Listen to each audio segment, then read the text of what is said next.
De falar, nesse primeiro momento do meu discurso, da data de hoje, a data em que se comemora a abolição da escravidão no nosso país. Começo por lembrar, senhora presidente, o que dispõe a Lei 11.597, de 29 de novembro de 2007. Essa lei estabelece que serão registrados no Livro dos Heróis da Pátria os nomes dos brasileiros ou grupos de brasileiros que tenham oferecido a vida à pátria para sua defesa e construção, com excepcional dedicação e heroísmo, os nomes que merecem figurar para a lembrança perene do nosso povo. Apresento hoje à mesa do Senado, senhora presidente, um projeto de lei que visa inscrever nesse livro, o Livro dos Heróis da Pátria, o nome de Luiz Gama. Luiz Gama foi um dos personagens mais fascinantes da história do nosso país. Ele nasceu em 1830, em Salvador, na Bahia, e era filho de uma africana livre, Luísa Maim, que, não obstante ser livre, por ter sido alforriada, foi uma das principais figuras da revolta dos malês. Era filho de Luísa Maim com um branco de origem portuguesa. Implicada na revolta dos malês, Luísa Maim foi exilada e seu filho, Luiz, foi vendido como escravo pelo seu próprio pai e levado para o Rio de Janeiro e, em seguida, para São Paulo. Em São Paulo, Luiz Gama foi comprado pelo alferes Antônio Pereira Cardoso, proprietário de uma fazenda no município de Lorena, na zona de expansão do café do Vale do Paraíba, do meu estado. E ali, nesta casa, ele conheceu Antônio Rodrigues do Prado Júnior, que o ensinou a ler e a escrever. Mantido ilegalmente na condição de escravo, pois sua mãe, do ponto de vista legal, era livre, Luiz Gama fugiu da propriedade cujo dono o escravizara e ingressou no Exército Brasileiro. Depois de alguns anos no Exército, deu baixa em 1854 e, em seguida, se engajou na Força Pública de São Paulo.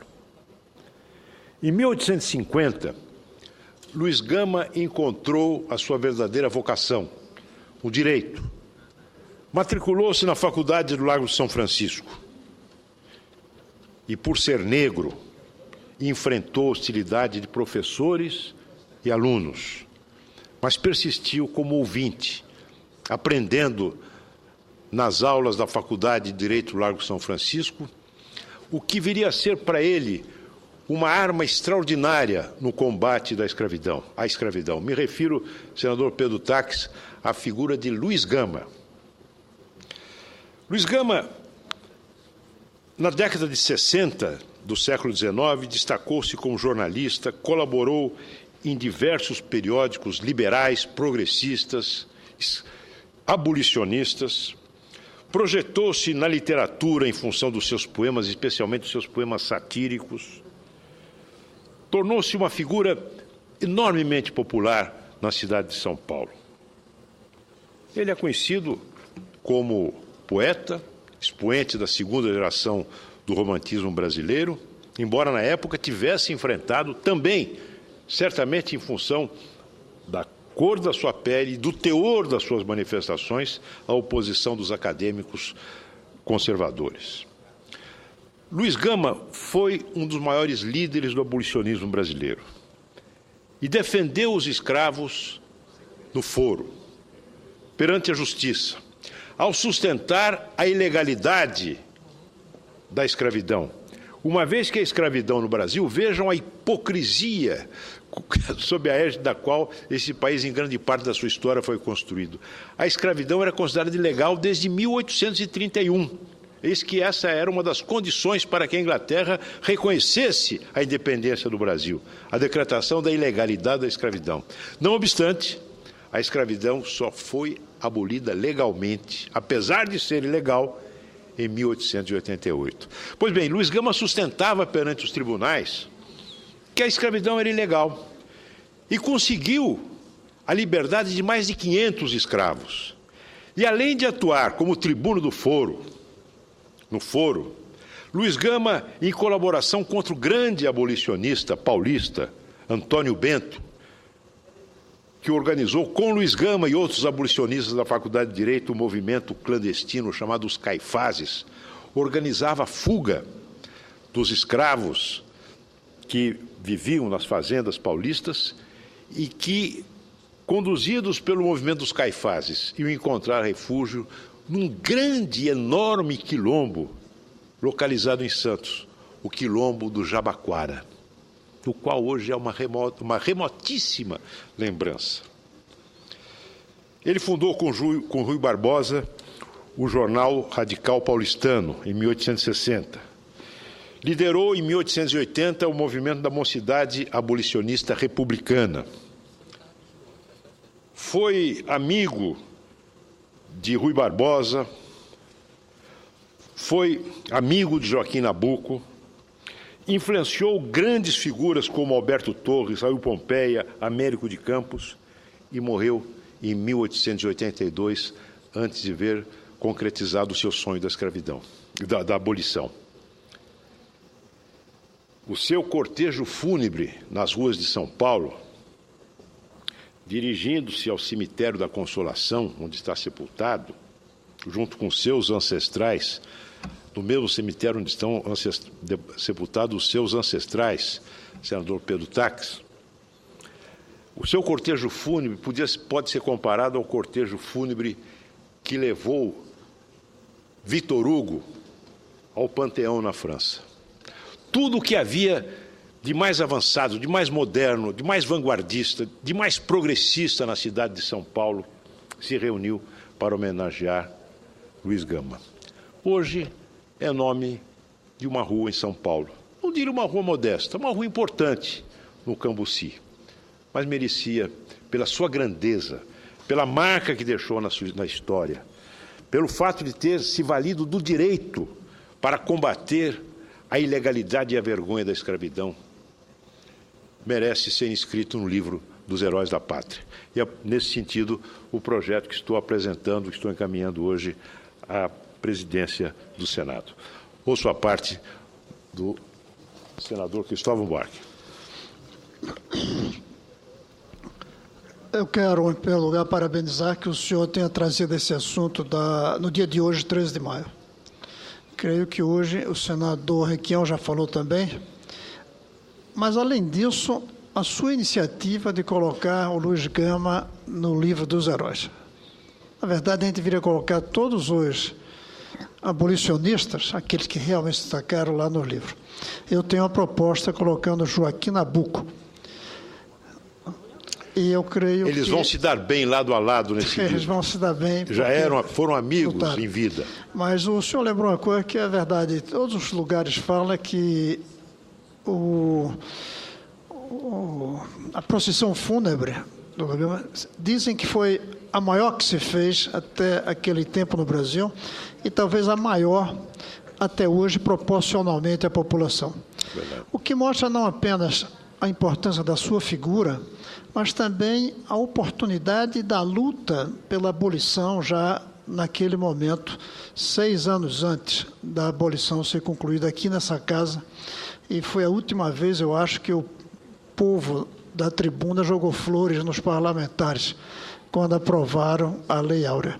Então, parabéns, e eu gostaria que esse projeto fosse analisado da maneira mais rápida possível, para que possamos, com o nome dos Gama no Panteão dos Heróis, nossas crianças saberem que ele existiu, saberem quem ele foi, e tomarem como exemplo de um homem que soube lutar por uma causa humanista e a favor do seu país. Se Vossa Excelência me der a honra, senador Cristóvão Buarque, de compartilhar comigo a autoria desse projeto, eu, antes de protocolar, passo às mãos de Vossa Excelência. Senador Pedro Taques. Aloysio, quero cumprimentá-lo pelo projeto e pela fala, dizer que nós, brasileiros, somos useiros e vezeiros em esquecermos aqueles heróis que, em algum momento histórico, defenderam uma causa. Uma causa. Quantos historiadores nós planteamos? Quantos físicos, matemáticos, poetas?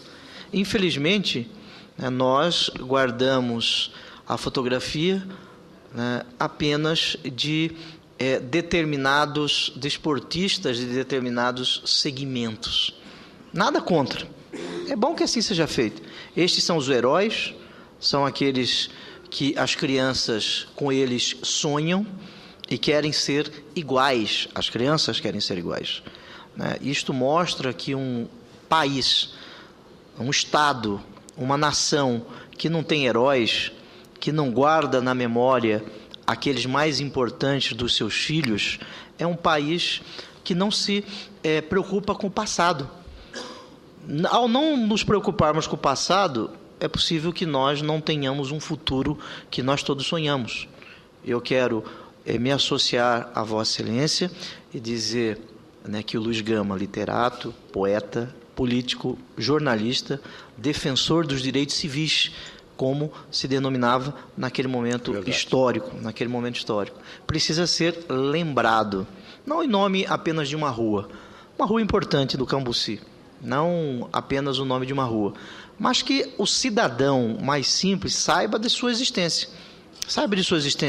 O que ele fez naquele momento histórico para que nós pudéssemos chegar neste momento histórico com a sensação de que vivemos em uma nação.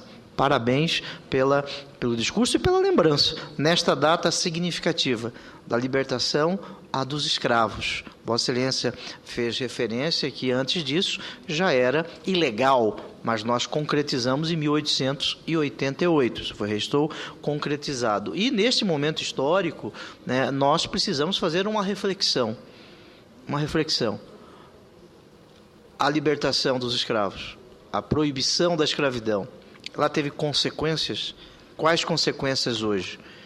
E será que hoje nós ainda não teríamos uma forma de discriminação que nos faz ainda muitos escravocratas? Lembremos que a legislação sobre cotas foi votada recentemente nesta casa. Lembremos que a PEC das domésticas foi votada recentemente nesta casa. Lembremos que o Código Penal e a Lei das Contravenções Penais fala ainda de vadiagem, que são resquícios históricos daquele momento escuro da nossa história. Parabéns pela vossa fala. Agradeço imensamente a parte de Vossa Excelência, senador Pedro Taques. Senadora Luiz. Veja, Vossa Excelência, como realmente se procura encurtar a memória que já é curta. O hino à República, que é de 1889, diz o seguinte: já nem cremos que escravos outrora tenha havido em tão nobre país. Outrora era um ano antes. Pois não. Senador, não é fazer parte apenas para registrar que Vossa Excelência fala como usando o tempo da liderança e o tempo bem menor e sem a parte, mas, entretanto, hoje nós estamos num dia tranquilo e Vossa Excelência continue à vontade o pronunciamento muito importante, num dia muito importante também que vivemos hoje. Apenas para cumprimentá-lo, senador. Agradeço a benevolência de Vossa Excelência, senadora Vanessa Graziotin, mas eu não poderia deixar de falar também um pouco sobre a atualidade. E a atualidade é uma atualidade preocupante. Volto ao tema que já foi que também já foi muitas vezes versado pelo senador Cristóvão Buarque, que é o tema da economia do nosso país, a situação econômica do nosso país. Eu já havia ocupado a tribuna para falar da inflação, por ocasião em que foi registrado o IPCA acumulado nos últimos 12 meses de 6,59%, ou seja, acima do teto do Conselho Monetário Nacional. Registrei também uma crescente desconfiança da população brasileira em geral quanto ao recuo dos preços. E não apenas os agentes do mercado, aqueles operadores do mercado, os empresários, mas das famílias, especialmente das famílias mais modestas, que sentem já hoje, dolorosamente, no bolso, o aumento dos preços dos gêneros de primeira necessidade e dos serviços aos quais essas famílias usualmente recorrem. Infelizmente, o governo não tem conseguido reagir à altura da gravidade do problema.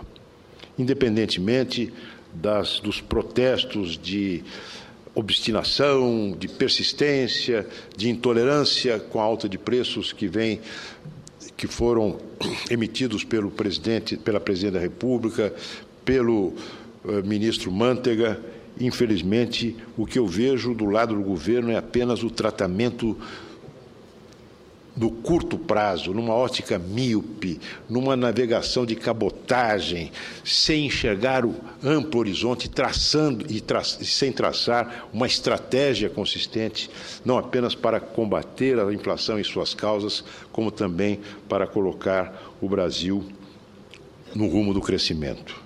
Pois nós temos hoje a conjugação de duas situações extremamente nefastas e preocupantes: inflação alta e Produto Interno Bruto, PIB, raquítico. Nós já tratamos também do rombo recorde registrado nas contas externas. Mas, repiso, o déficit mais do que dobrou no primeiro trimestre desse ano, saltando de 12 bilhões de dólares para 24,9 bilhões de dólares. É o pior resultado desde que se tem esse tipo de registro nas contas públicas brasileiras em 1947. No acumulado em 12 meses, o déficit em conta corrente somou 2,9% do PIB. E há já quem considere que o investimento não cobrirá o buraco das contas externas do país este ano, pois os investimentos estrangeiros que vinham financiando o déficit em transações correntes foram 11% menores que no primeiro trimestre do ano passado. O Ministério do Desenvolvimento divulgou recentemente que a balança comercial brasileira apresentou um déficit de 994 milhões em abril, o pior resultado já verificado desde meados da década de 90. E o acumulado no ano, o resultado negativo já chega a 6 bilhões e 200 milhões de dólares, outro recorde negativo. E se nós olharmos a composição do nosso comércio exterior, senadora Vanessa Graziotin, Vossa Excelência, que é uma das mais atuantes figuras da nossa Comissão de Relações Exteriores, se lembra que a cada vez que vamos sabatinar alguém que é candidato, né, a aprovação do Senado para assumir o posto de embaixador em algum país, sempre recebemos uma informação sempre competente, minuciosa, do Itamaraty. E entre as informações está lá o movimento das transações comerciais do Brasil com aquele país. Não importa o país, qualquer que seja o país, desenvolvido, subdesenvolvido, da África, na Ásia, na América Latina, sempre a pauta das exportações brasileiras é invariavelmente a mesma: produtos primários. O Brasil é um grande exportador de produtos primários, é ótimo que assim seja. Mas nós não podemos nos esquecer que as contas externas do Brasil refletem também um fenômeno dramático, que é a desindustrialização do Brasil. A grande conquista do povo brasileiro no século passado, no campo econômico, que foi a industrialização, a criação de um sistema industrial relativamente integrado no nosso país, está sendo desmantelado, sob a égide de um partido que se diz dos trabalhadores e que tem como sua principal figura alguém que foi líder dos trabalhadores da indústria paulista. Está promovendo a desindustrialização do nosso país. Há 25 anos atrás, a indústria de transformação brasileira correspondia a 25% do PIB. Hoje, ela corresponde a menos de 15%. Isso tem um reflexo brutal na nossa competitividade, tem um reflexo brutal na capacidade de inovação do nosso país, tem um reflexo brutal na qualidade dos empregos que são gerados, e o Brasil vai ficando para trás. Em entrevista concedida ao Valor Econômico, o secretário do Tesouro, que parece que está prestes a mudar de lugar, o senhor Arno Augustin, em outro tema, o tema da austeridade fiscal, anunciou que o governo já não assume mais nenhum compromisso com a austeridade. Ou seja, o governo parece que vai deixar de lado a meta do superávit fiscal, que é de 3,1% do PIB. Parece que vamos começar a aceitar a criação de uma banda para cima e para baixo para escapar dos constrangimentos do estabelecimento do superávit fiscal, que foi um dos pilares da recuperação econômica e da solidez econômica que o nosso país, por muitos anos, pôde ostentar a partir das reformas empreendidas por Fernando Henrique Cardoso. O que se anuncia, segundo a expressão do jornal O Estado de São Paulo, a expressão é dele, não é minha, é do editorialista do Estado de São Paulo, geralmente comedido nas suas palavras.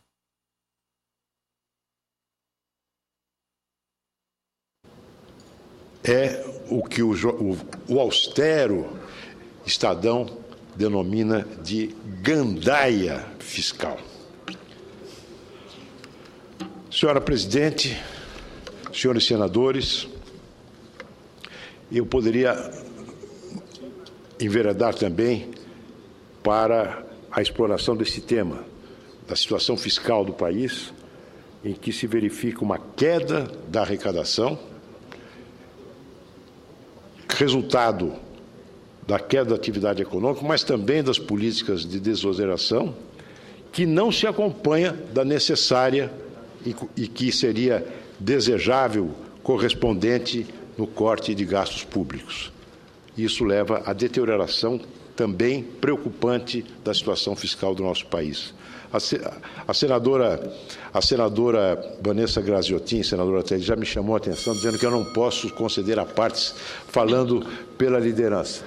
Mas como Vossa Excelência vai ocupar a tribuna logo mais, tenho certeza que Vossa Excelência poderá, com muito mais competência que eu até, se aprofundar nesse tema. Eu lamento, infelizmente, pois fui chamado senador a hora. Aloysio, para não soar como discriminação, vamos ouvir o senador vamos ouvir o senador Ataídes. Muito bem. Vossa Excelência, como sempre, Vossa Excelência, é um cavalheiro, um gentleman, um excelente colega.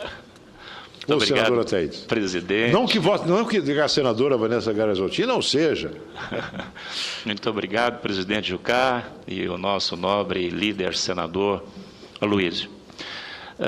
Senador Aloysio, quando eu vejo na televisão o governo descrever a situação socioeconômica desse país de uma forma tão convincente que, às vezes, eu percebo que o nosso país está num céu de brigadeiro. Está navegando em águas perenes. Mas a verdade não é esta, senador. Vossa Excelência, com muita sabedoria e precisão, colocou agora na sua fala, de uma forma tão perfeita, a verdade sobre os nossos números. E a contabilidade é uma coisa magnífica. É a famosa partida dobrada, aonde os números, eles não mentem. Né? Já dizia o Itamar Franco, nosso brilhante Itamar Franco, os números não mentem. E o quadro não é burro. Só para se ter uma noção, em 2002, a dívida da União, senador, era de 641 bilhões de reais. 12 anos depois, essa dívida hoje já ultrapassou 2 trilhões de reais. Veja só, 641 bilhões, 12 anos depois, 2 trilhões de reais. A nossa folha de pagamento da União, de 64 bilhões, hoje ultrapassou os 210 bilhões. E agora, com esse novo ministério, que eu não consigo entender e captar essa ideia, uma vez que já tem um punhado de empresas de ordem.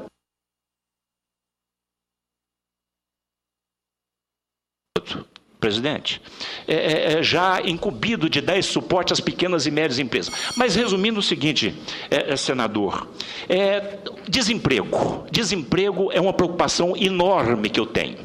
Nós estamos hoje com desemprego abaixo de 6%, mas em permanecer essa economia da forma que se encontra, os nossos empresários amargando prejuízos mês a mês, o resultado será um só, vai ser a demissão. Aí sim, aí vai acender a luz vermelha no governo. Vossa Excelência também disse sobre a balança comercial, as nossas exportações. Menos exportação, mais dívida externa. Era só isso que eu queria colocar. Agradeço a Vossa Excelência, à parte.